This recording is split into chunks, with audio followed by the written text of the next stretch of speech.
Good afternoon, and thank you for joining today's webinar. My name is Jennifer Cooley, and I am the Education and Outreach Manager for the State Historical Museum of Iowa. The Iowa History 101 webinars, presented on the second and fourth Thursdays of each month, explore Iowa's history from pre-statehood to current day. You can learn more about this series and all of our programs on our website at iowaculture.gov. Please remember to sign up for each webinar you would like to attend, and don't worry if you can't watch live. All presentations will be recorded. Today, we will learn about the native prairie chicken and the invasive house sparrow and how these birds highlight agricultural and environmental changes in Iowa from about 1855 to 1885, revealing some farmers' most significant changes to the landscape, their attitudes towards native plants and animal life, and their ideas about which animals were best for livestock raising and why. A few housekeeping points before I introduce our speaker. Everyone came into this webinar on mute with cameras off.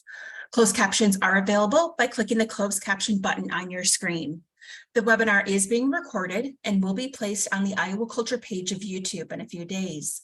I have disabled the chat function, but if you have any questions, please type them into the Q&A feature throughout the webinar. My colleague Matt Beyer is watching that feature and will prepare a list of questions for the speaker at the end of the presentation. But please note, we may not be able to get to all of the questions. Now I'm pleased to introduce our presenter, Michael Belding. Michael is a Ph.D. candidate in rural agricultural, technological, and environmental history.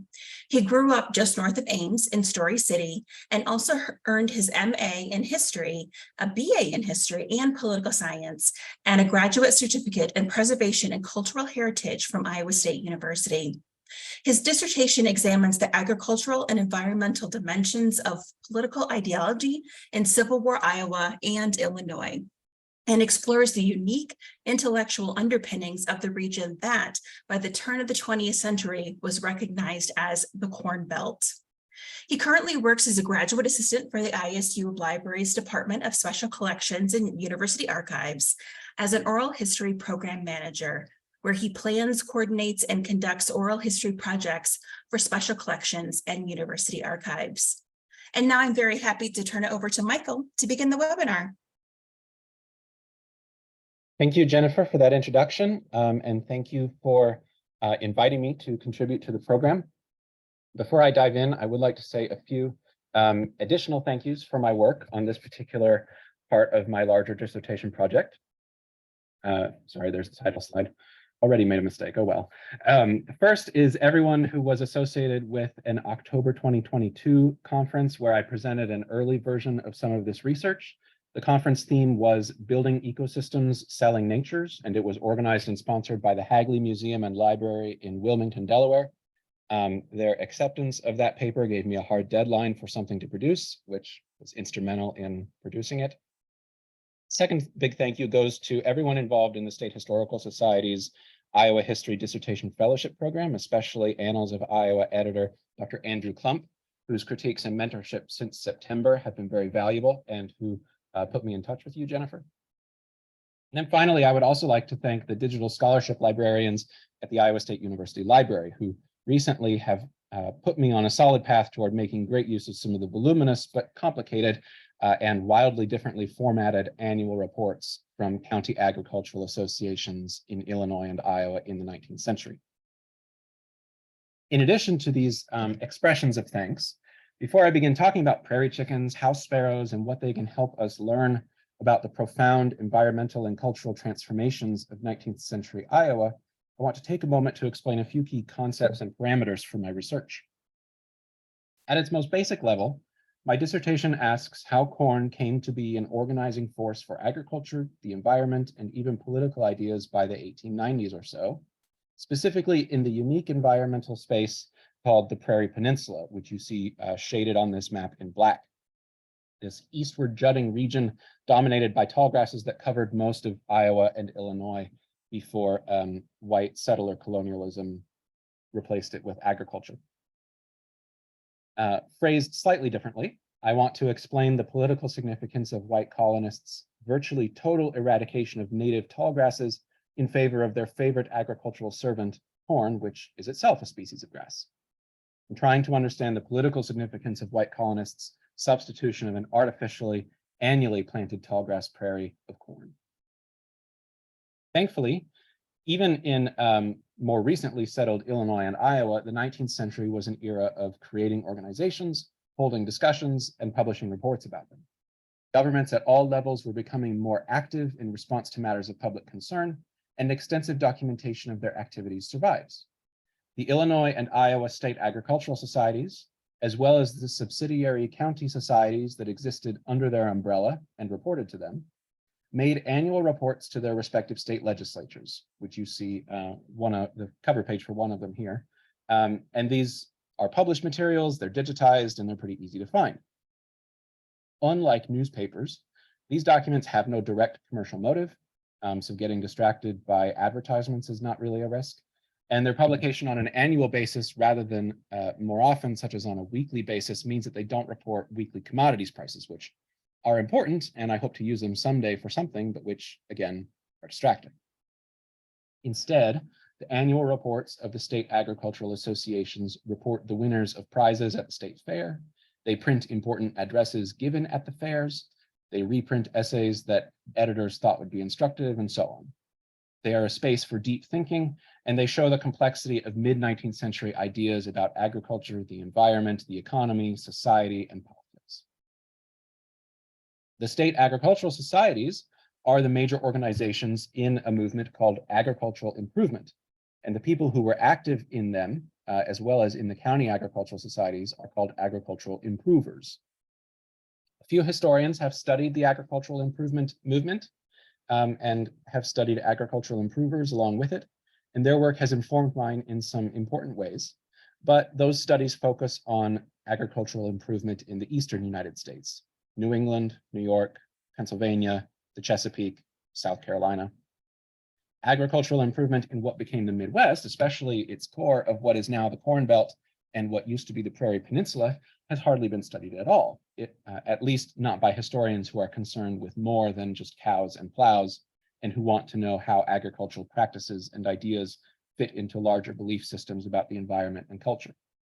This is unfortunate, partly, of course, because the Midwest exists too and deserves to be studied, but also because agricultural improvement in the Midwest must be fundamentally different from agricultural improvement on the Atlantic coast.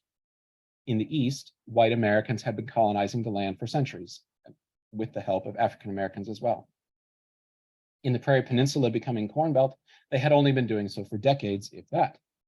Agricultural improvers in the East were concerned with using science to rehabilitate soils that had been exhausted by pre-modern Euro-American farming, whereas agricultural improvers in the Prairie Peninsula were concerned with using science to enhance the fertility of soils that had only just begun to support agriculture.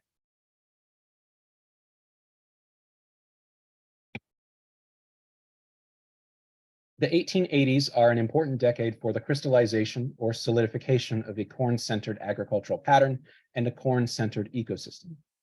By the 1880s, the transformation of the Prairie Peninsula into the Corn Belt was visible. It was so visible, in fact, that in 1884 in New Orleans, at the World's Fair being held to commemorate the 100-year anniversary of the earliest recorded shipment of cotton from the United States across the Atlantic Ocean to the United Kingdom, the former governor of Nebraska, representing his state, hung above the Nebraska display this banner, provocatively, as he saw it, proclaiming corn rather than cotton to be king. In a similar vein, for a 5-year period from 1887 to 1891, the people of Sioux City, Iowa, disposed of excess corn and promoted their city and region by decorating an increasingly elaborate exhibition hall for an autumn fair. These regalia of king corn are touchstones of profound changes in Iowa from when it had become a state just a few decades earlier. We can make extensive presentations of information about that, but I just want to call attention to a few statistical figures. First, you can see here a visualization of population growth in Iowa between 1850 and 1900. By 1900, the population of Iowa was much closer to its current population in 2023 than it had been back in 1850. Second is a visualization of the growth of population density in Iowa between 1850 and 1900, which is, again, much closer to its current population density today in 2023 than it had been in 1850. And finally, this is a graph of the amount of Iowa land that was being used as farmland, again, between 1850 and 1900.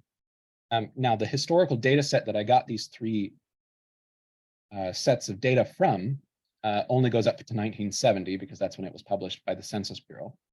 But this number for 1900 in farmland is actually the peak, at least until 1969.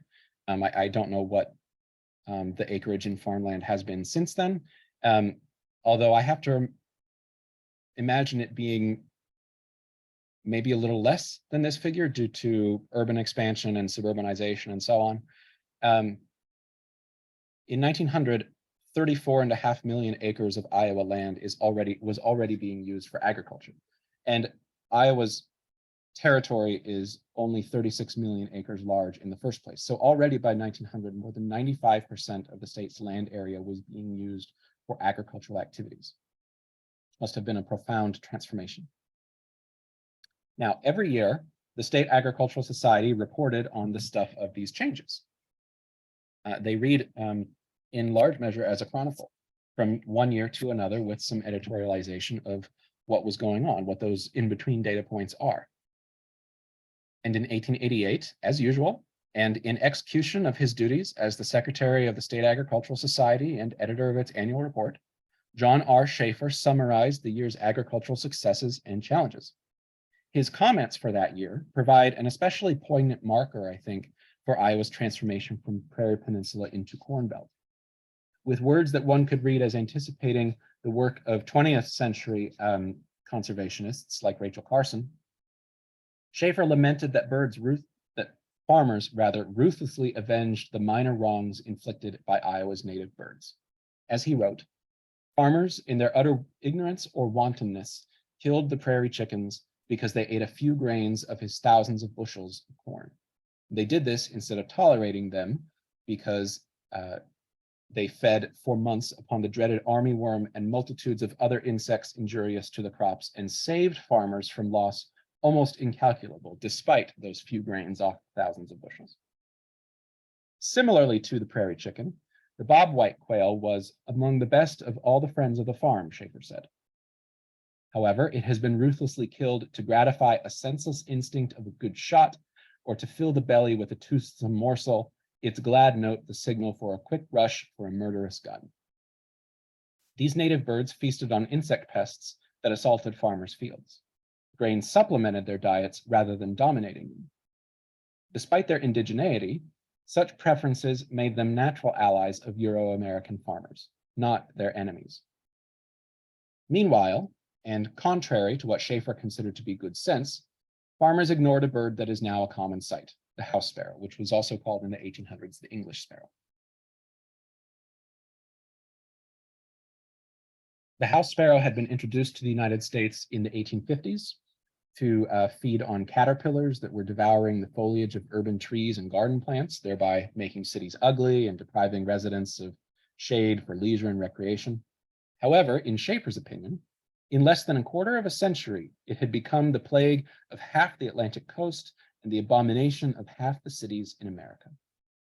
He was concerned about it because it was not only an urban pest.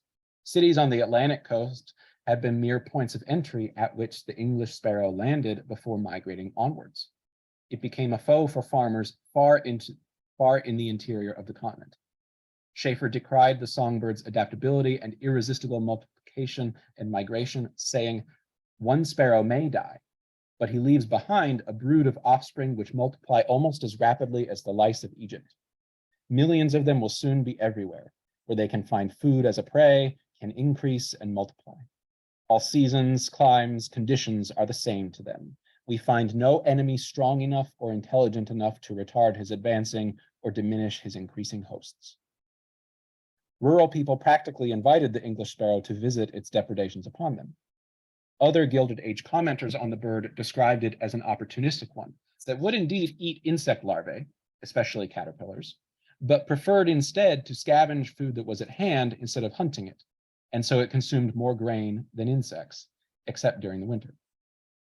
The birds whose demand for food outstripped farmers' ability, the birds' demand for food outstripped cities' ability to supply it, and so they moved to rural environments, which provided more suitable food for less efforts anyway.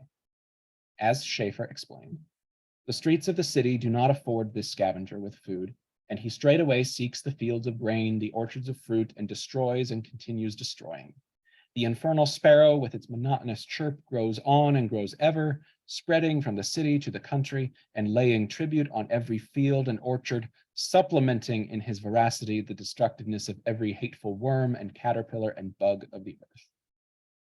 The English sparrow subjected agriculture to a much higher tribute than that claimed by farmers' traditional living enemies, the insect pests. To Schaefer, insects paled in comparison to the English sparrow as a threat. Eventually, he said, insects outran their ability to reproduce, or they encountered environmental challenges that they could not overcome, or they were defeated by a human response. The nuisance of insects was temporary, and he gave a few examples. The grasshopper lays waste an immense region, he wrote, and like a sirocco removes all signs of vegetable life and leaves a desert of nakedness and barrenness and despair. But it is soon carried by the wind beyond the limit of his power of reproduction and dies, after which time the fertile earth recovers itself and crops grow once more. As for other insect pests, rains drown out the chinch bug. Atmospheric influences check the mountain locust so that beyond a certain meridian, he may not propagate his species. The Colorado potato beetle finds his insect enemies, finds certain birds which will devour him, among which is not the sparrow, finds in his migrations from west to east a luxuriance of growth that gives him food far away from his native habitat, and he finds the art of man with his poisons and his apparatus for applying them, his worthy foe. Unlike these enemies, these insect enemies against whom farmers had experience, the English sparrow was an expert colonist and easily overcame environmental challenges that defeated other species, and which ensured that their destructiveness did not become all-consuming. And yet, farmers were making no attempt that Schaefer saw to resist the onslaught of the English sparrow. According to him, farmers were blind to its preference to feast on easy grain instead of hunting insects that also fed on crops. And so the sparrow collaborated with insect pests instead of counteracting them. He wrote, "Farmers sit idly by and see without observing an enemy that is not insectivorous, multiplying as the sands of the sea in number, which someday will swoop down on his grain fields and fruits and side by side with the worm devour what he has planted and from which he thought to reap a harvest." And to repeat one statement that I quoted earlier, Mr. Sparrow rampaged freely, supplementing in his voracity the destructiveness of every hateful worm and caterpillar and bug of the earth. Other naturalists from the late 19th century found also, in addition to this, that the English sparrow was not simply fitting into ecologies, it was displacing native birds, including birds like of its size. And so in addition to being bad for farmers, it was also bad for pre-existing birds.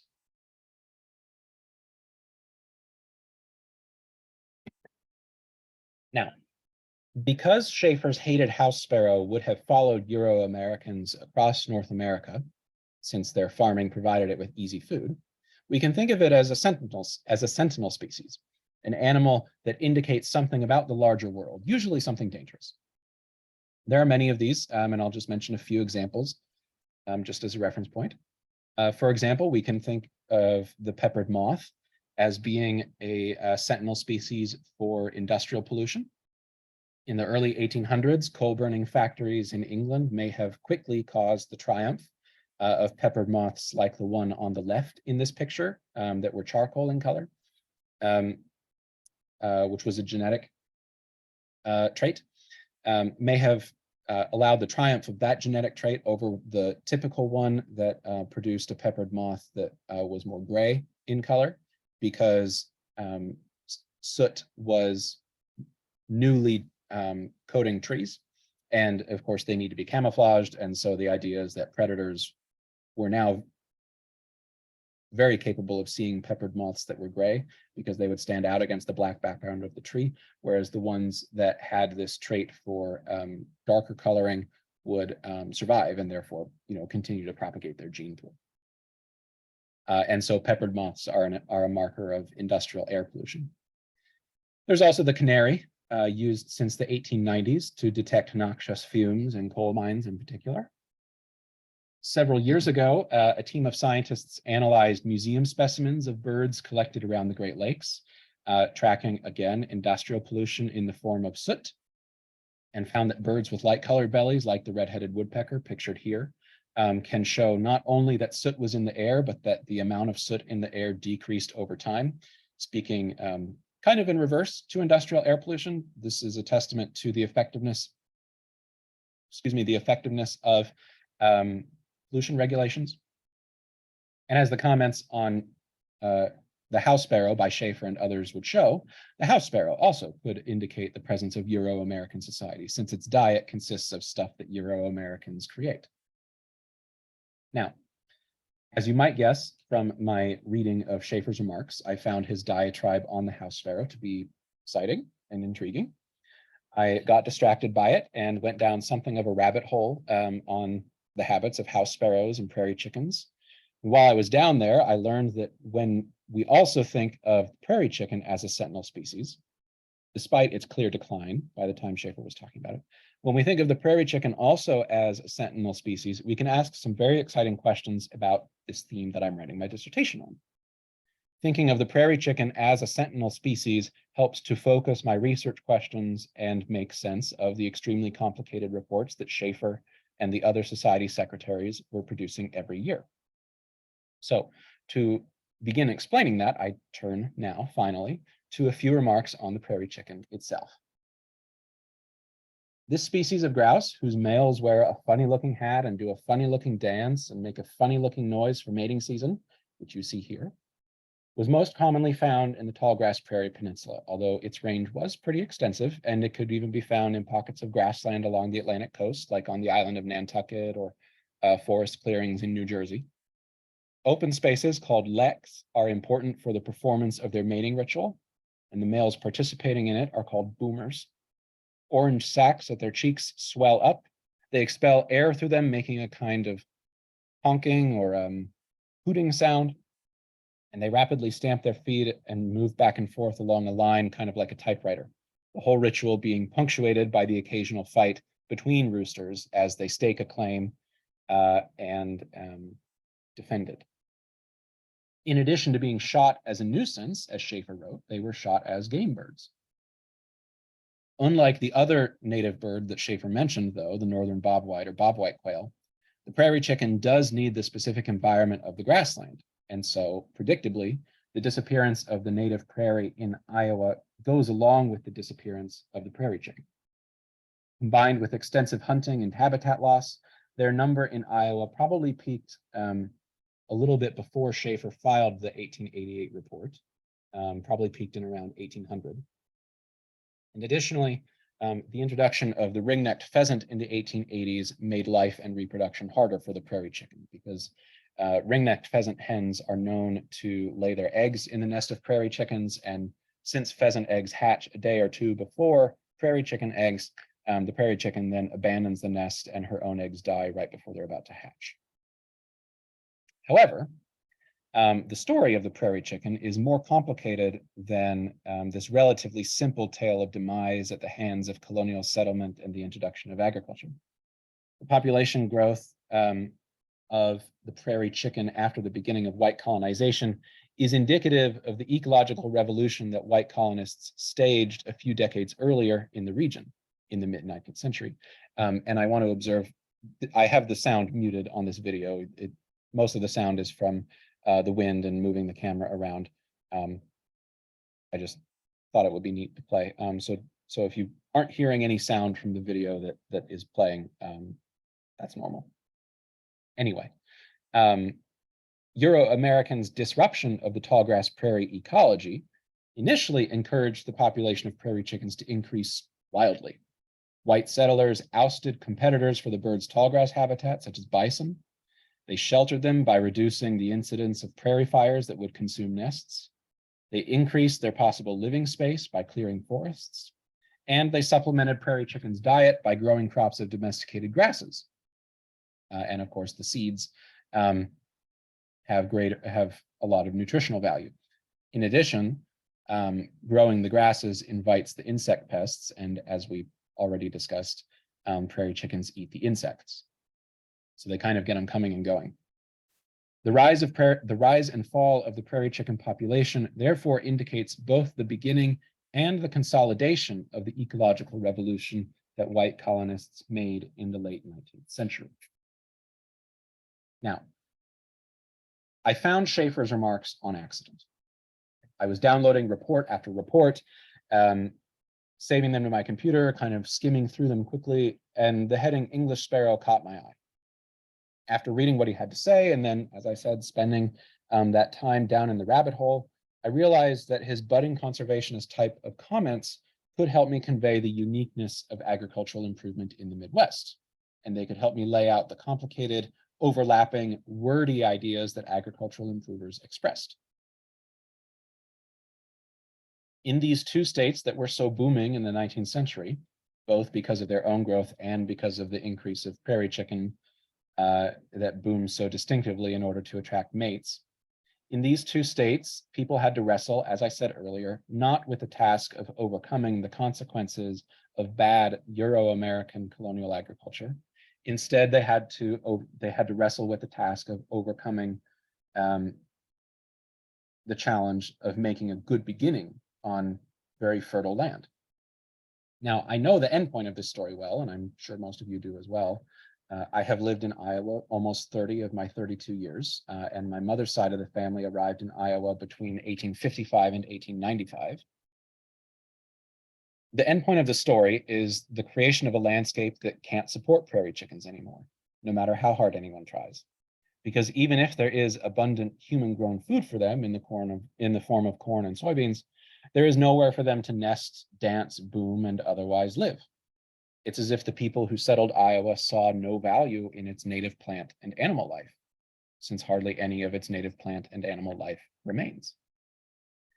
That sounds like something my dissertation on agricultural, environmental, and political ideas in the mid-19th century should probably discuss. So I began to try to find some way of looking at it. The question for one section of my dissertation became, what value did agricultural improvers see in the Prairie Peninsula's native plant and animal life? In other words, what value did they recognize in Iowa before white colonization and settlement? My tentative conclusion is that agricultural improvers, as well as ordinary farmers, saw very little, if any, value in the native plant and animal life, and focused instead on the soil's capacity to produce crops. And then, of course, that's inflected somewhat by time and place, and things like whether good transportation facilities existed yet or not. And a more definitive answer is a long way off. So the rest of this presentation is going to highlight some major findings that this question, inspired by the prairie chicken, has brought me to, so far at least. Naturally, I had the state society's annual reports, which I've mentioned, which included county agricultural society reports. Those county reports, in turn, consist largely of answers to a 100-question survey that was sent out, making them an abundant source of information. However, as I mentioned in the opening acknowledgements, figuring out exactly how to take notes on those has been a journey, because each county society secretary would respond with varying levels of detail. They would just omit responses to certain questions instead of saying not applicable or something like that. It wasn't a straightforward form that they were filling out. So for an overview, for a beginning kind of high-level picture, I was looking at census data. And as I was looking at the federal census, I learned that the state conducted its own censuses and that it did so far more often. And that in some ways, the state asked census questions that are more useful to me than the federal census, as I was thinking about this question of how much value agricultural improvers assigned to Iowa's native plant and animal life. First, since prairie chickens need grass, real grass, not a plant that's technically grass like corn. Since prairie chickens need grass for habitat, I looked into grass in hay and created these visualizations of hay yields. And the 4 censuses that I'm working with at the moment, although there are more, are the years 1856, 1859, 1862, and 1865. In 1856 and 59, the state census asked how many tons of hay were mown, how many acres of meadow were sown, and so we can calculate the hay yield pretty easily. The counties with dots in all of these visualizations that I'm showing you are counties that did not have a report in the published census returns. And so what am I trying to say here? Yeah, so those are just missing data, essentially. So they can be ignored. And then the 5 shades of green that you see correspond to 5 quintiles, the 20th, 40th, 60th, 80th, and 100th percentiles. Most interesting to me on these 2 maps are the 2 darkest shades of green and the counties that are shaded in black. And I'll explain why. The 2 darkest shades of green are counties that reported, on average, hay harvests of more than 2.2 tons per acre.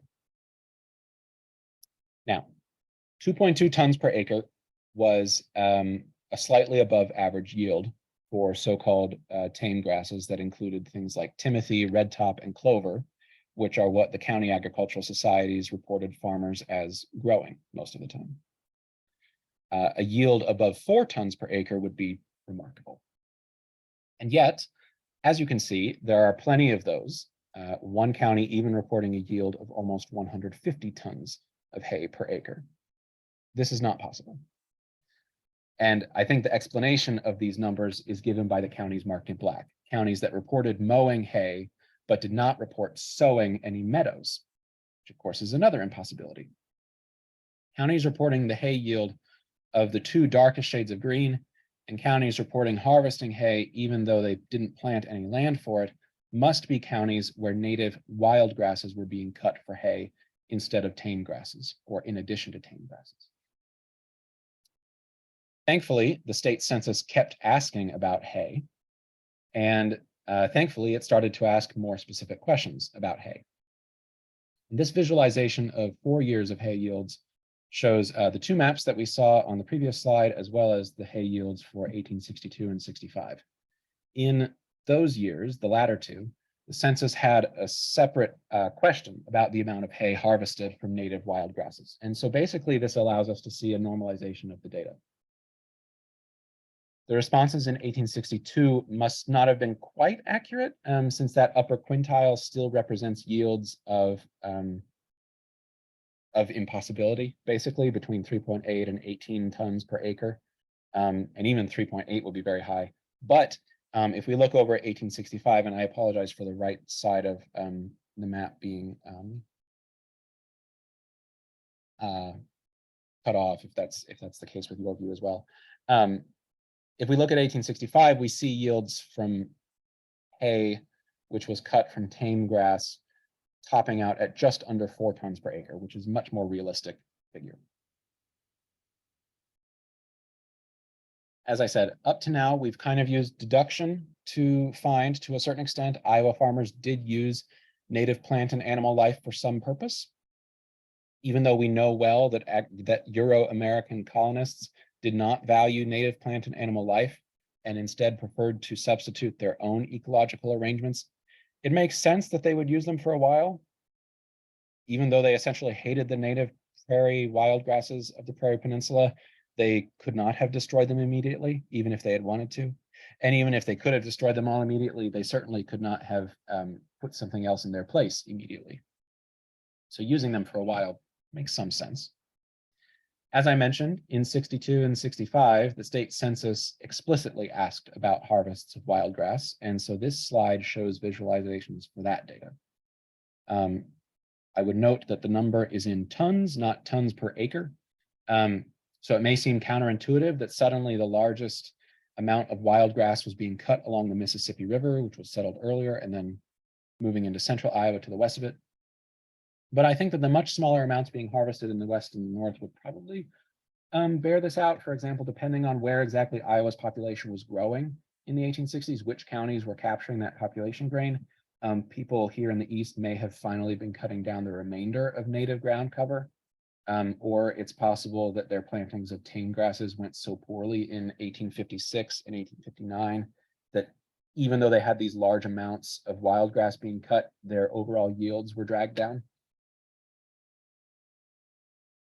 This data is really helpful, though, because it allows us to calculate the percentage of the hay harvest that consisted of wild grass. And that calculation really does bear out the information from 56 and 59, I think, because you can see that proportionally, the amount of hay that was wild grass is so much higher in the west and north than in the east. And so, yeah, I think that's generally a generally consistent picture. Now, that's enough about grass. I don't know about you all, but it's springtime and I have a grass pollen allergy, so I've had enough. So let's talk about the geography of cattle instead. As you can see from this visualization, the number of cattle sold and later on the number of cattle in existence, because the question changed. The number of cattle is concentrated in southeast Iowa, which was the first part of the state settled by Euro-Americans, was the part with larger urban areas, and due to the river, the Mississippi River in particular, as well as new railroads, it was also the part with better transportation connections to larger markets that allowed you to sell onwards. The state census data on hog sales and the hog population is geographically very similar. Again, the population distribution and the location of markets and access routes to market make this not really a surprise, I don't think. Except the strong correlation is a little surprising, I would say, since many historians have written on colonial farmers' willingness to keep cattle and hogs on a very loose basis, choosing instead of keeping them on the farm, choosing to let them roam and kind of take care of themselves until they get rounded up and taken in for the winter or slaughtered. Given that tendency, I would have expected more cattle and hogs to be in the north and west, where they can graze on that native wild prairie grass, especially also since in the 1850s and 1860s, Illinois and Iowa are still ranching country in large part. Of course, I did not normalize these quintiles in any way, and so it's possible that the hard numbers that are represented by those lighter shades are still proportionally, significant. I didn't normalize them by taking into account the number of farms or the population density or anything like that. Long way of saying the state census data on cattle and hogs are very interesting, but they don't really help answer this question about improvers' valuation of native plant and animal life in the mid-19th century.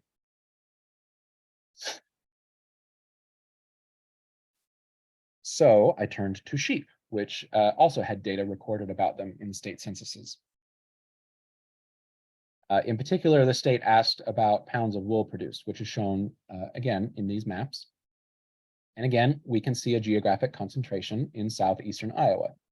This concentration is similar to the patterns for cattle and hogs. So again, unhelpful. And again, probably pretty well explained by higher populations, more towns and cities, more money available to build factories and conduct locally and regionally important industry. With sheep, though, I decided to calculate what proportion of all livestock they represent. In 1862 and 65, the census enumerated cattle of all ages, hogs of all ages, horses, work oxen, mules and donkeys, and sheep.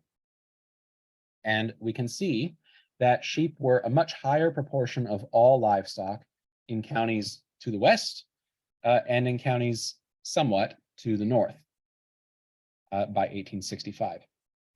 And so essentially sheep are proportionally more of the livestock population in counties that are farther away from market connections, farther away from the oldest settled parts of the state, farther away from railroads and waterways and so on. Now, agricultural improvers had a lot to say about cattle and hogs, and it's very valuable and it's very important, especially since cattle and hogs are part of the Corn Belt Kingdom of Corn thing. That's the destination for a lot of the corn, and that's very early, since the turn of the 20th century.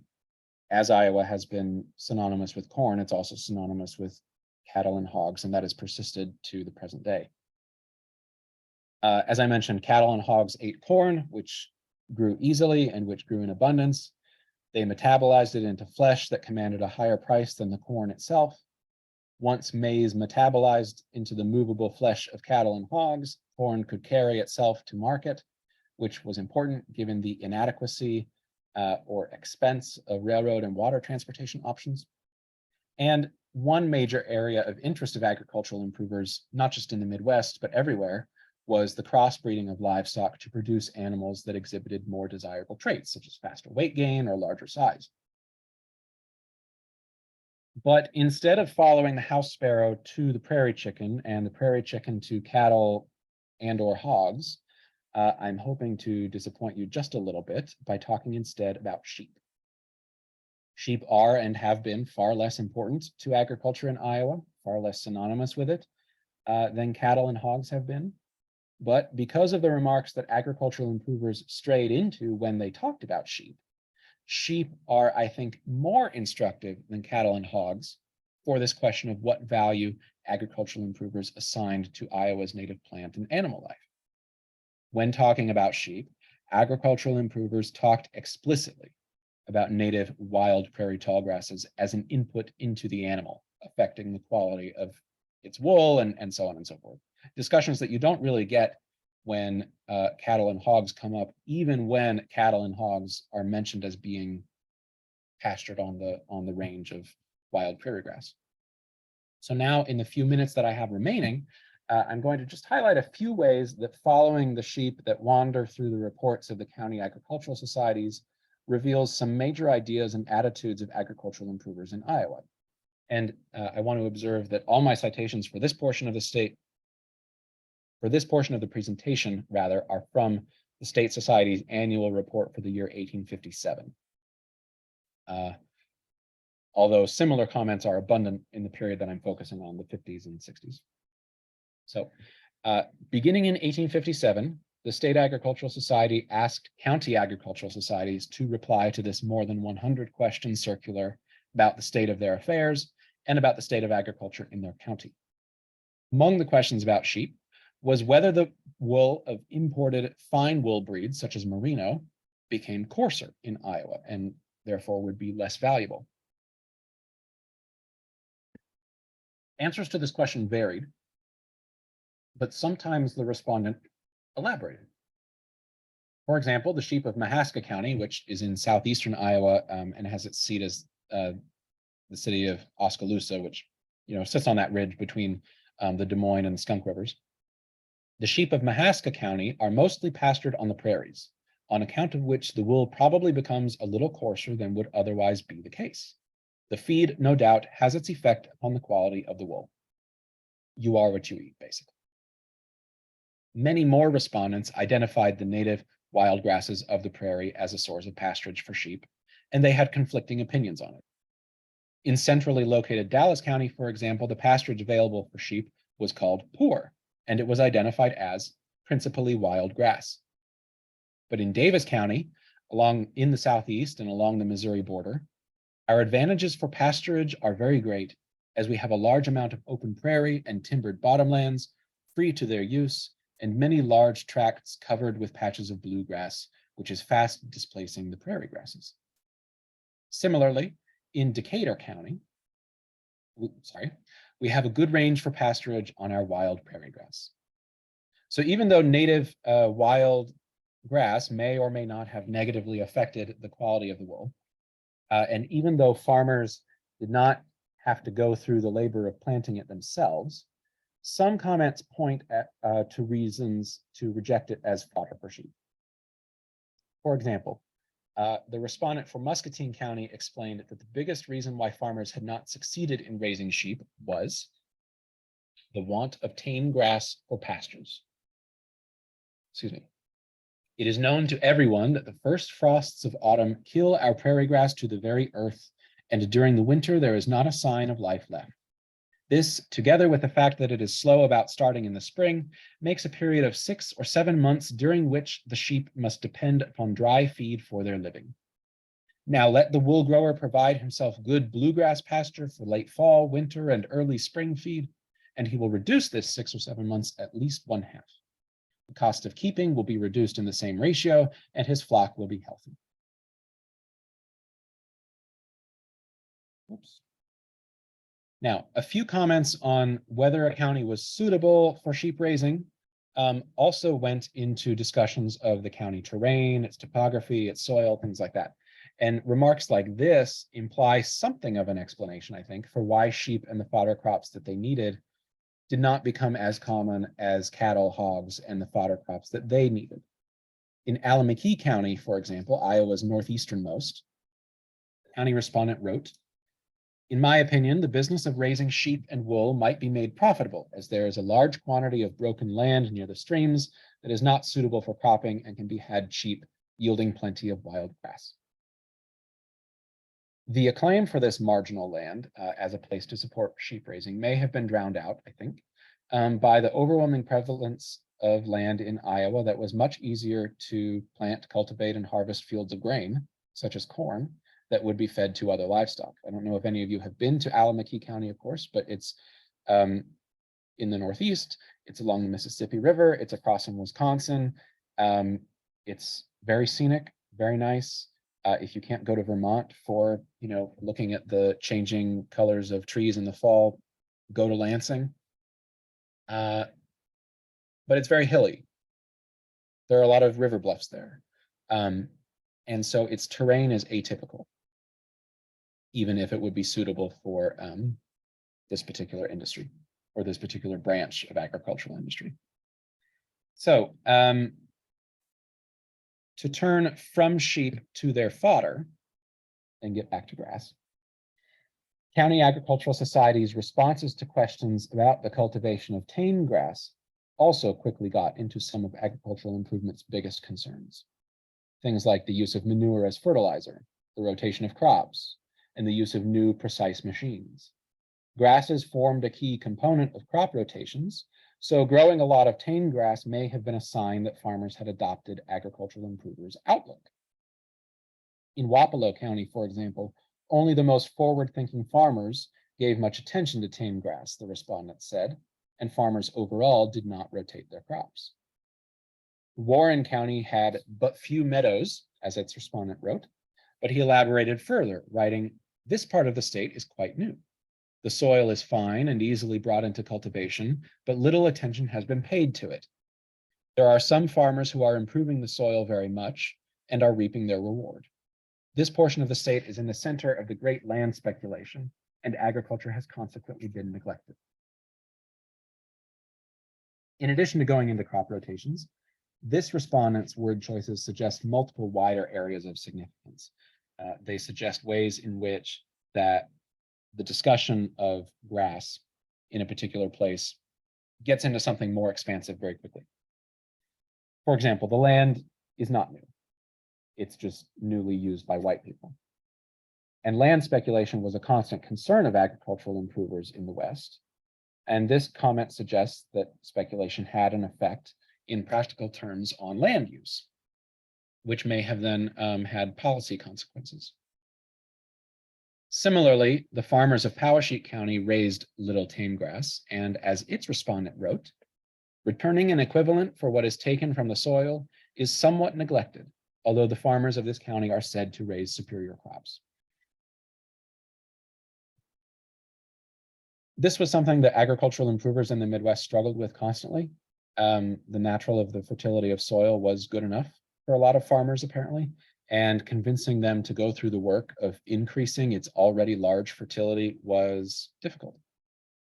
But the respondent for Jackson County explained why exactly farmers should go through the labor of, for example, collecting and applying manure to the already productive prairie. In his view, to introduce agriculture was to civilize, and he thereby struck at the heart of agricultural improvement's unique meaning in the Prairie Peninsula. He wrote, "It is true, we can raise fine crops without it, without manuring and without crop rotations, that is. But at the same time, we can raise as much finer with it as our eastern farmers can. In other words, by heeding the advice of agricultural improvers, farmers in the Midwest gain as much as farmers in the impoverished East. Our prairies are rich and productive, but they need taming, just as much as the Indians do to make them really useful. Take tame grass, for instance. It does not succeed well without manuring." Introducing and improving agriculture and thereby civilizing, as they saw it, was a process. It was partly linked to the construction of transportation infrastructure, apparently. The respondent for Des Moines County in southeast Iowa along the Mississippi River wrote, "As facilities for marketing produce improve, greater pains are taken in the cultivation of the soil." Basically, the more potential gain there is from selling into the market, the more interested people become in producing more and in keeping their land in condition where it can produce more. His counterpart in Henry County, immediately to the west, more explicitly explained the ecological revolution's sequence of events. Over time, farmers would replace pastures of wild grass with grain fields. That would mean livestock had less room to roam on a range. And to compensate, farmers would plant tame grasses. He wrote, "Owing to the abundance of wild pasturage, heretofore this branch of agricultural labor has sadly been neglected. As our rich native pastures become by the hands of industry transformed into fertile grain farms, the range becomes restricted, tame grasses are sown to be cut for hay in their proper season and then used for fall pastures." As many other agricultural improvers explained, this settling down process would allow crop rotations, it would allow the production and use of manure, it would allow ever increasing soil fertility and the inauguration of the farmer's millennium, as they saw it. Tame grasses fit into this pattern that agricultural improvers wanted to impose, but native wild grasses, the habitat of the prairie chicken, did not. Thank you. Oh, well, thank you, Michael. We have time to answer some questions. If you have a question, though, please put it in the Q&A feature here on Zoom. We have a few minutes left, and we can ask those questions now. And we have one for you in advance. So a question came up about, you also study the same topics in Illinois. So Yes. how do the agricultural histories of Iowa and Illinois run parallel with each other? Let me just jot that down.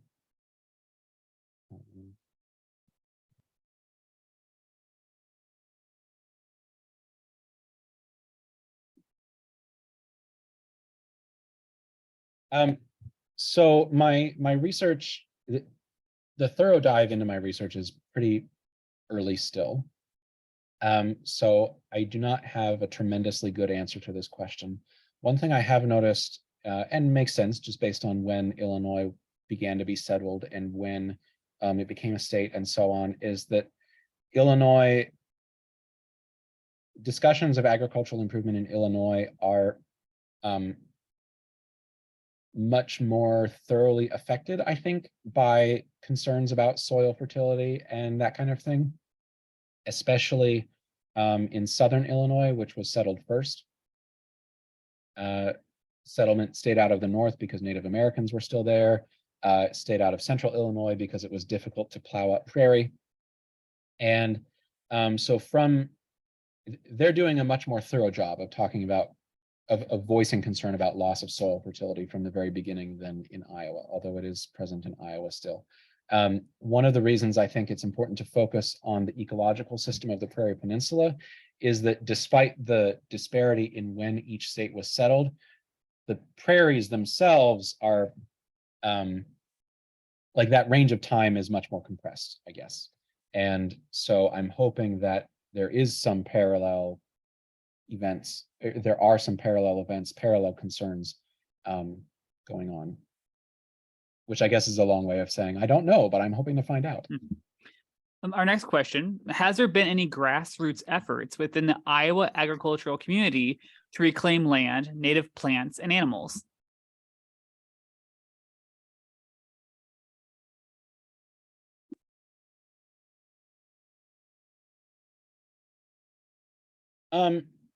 Sadly, again, I don't know too much about what is going on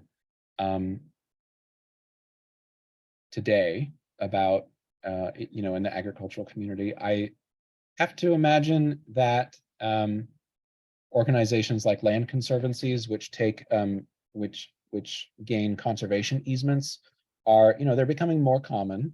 Not common still, I don't think, but they're becoming more common. And when you drive around, there are more cover crops nowadays than there were in the 90s and aughts when I was a kid. There are more grass strips in fields that are have some elevation going on and are adjacent to a stream or something like that. So I think there's probably a greater sensibility getting into it, but I don't really know, because like in agriculture, I think grassroots could mean a couple of different things. It could mean either people who are interested in conservation, at a basic level, and who are not necessarily professionals, or who, if they are, like they're doing it on their own time. It's not the work is not being done by a state bureaucracy, I guess, like the Department of Natural Resources. But the grassroots level there could also be imagined as individual farmers themselves, whether they're owners or renters, trying to conduct agriculture in a way that rehabilitates native species, whether those are plants or animals. So again, yeah, I don't know. And I probably should find out, because that would make a really useful, like, past present juxtaposition, I think. Thank you for the question. And our last question, is there a role for discussing underdraining as it relates to the expansion of crop acreage and habitat loss? Yes. I'll say more in just a moment. Sorry.